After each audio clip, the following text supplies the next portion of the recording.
Ready start.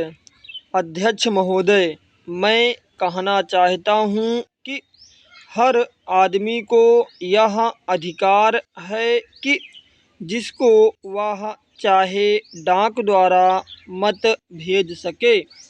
ऐसा तो नहीं है कि सभी मत किसी एक अधिकारी के सामने ही इकट्ठा करके भेजे जाते हैं। जहाँ तक इस बिल का संबंध है वह ठीक है, वह प्रारंभ में ही आना चाहिए था और मैं इसका समर्थन करता हूँ। मैं इस सदन के माननीय सदस्यों से भी निवेदन करता हूँ कि इस बिल को पास कर दिया जाए। खेती में उन्नति न होने का कारण क्या है? उसका एक कारण यह है कि खेती से संबंधित जितने विभाग हैं उनमें आपस में समन्वय नहीं है। खेती के लिए अच्छी खाद की आवश्यकता है, पानी की आवश्यकता है, औजारों की आवश्यकता है और धन की आवश्यकता है। इन सारी चीज़ों के लिए अलग अलग विभाग हैं। मालूम ऐसा पड़ता है कि उनका आपस में कोई संबंध नहीं है। वे आपस में मिलकर कोई योजना नहीं बनाते जिससे खेती की आवश्यकताएं पूरी होती। इसलिए जब तक उनमें आपस में तालमेल नहीं होगा तब तक खेती की उन्नति नहीं हो सकती है। दूसरा कारण यह है कि योजना की बिल्कुल कमी है।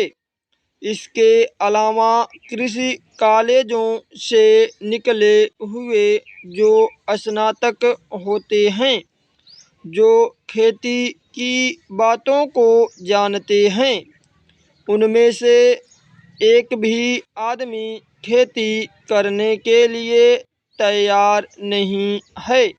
सभी प्रोफेसर बनने के लिए तैयार हैं, खेती के लिए कोई भी तैयार नहीं है।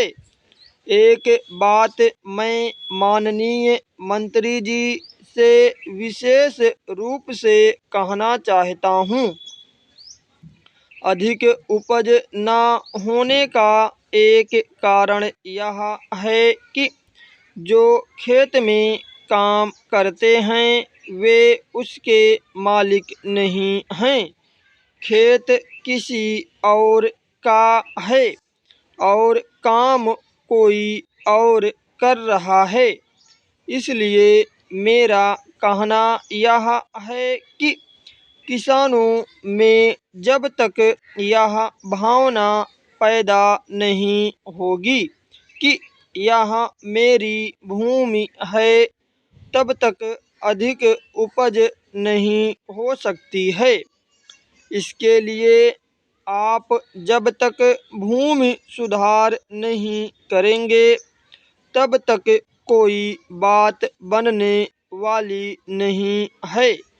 दुर्भाग्य से इस देश में खेती करने वाले बहुत कम लोग ही भूमि के स्वामी हैं।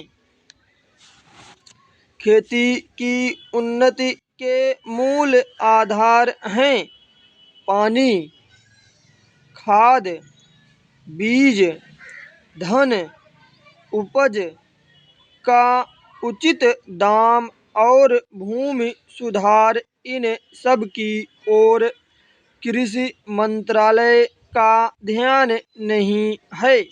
सरकार को प्रत्येक खेत को पानी और हर आदमी को काम देना सुनिश्चित करना चाहिए। स्टॉप।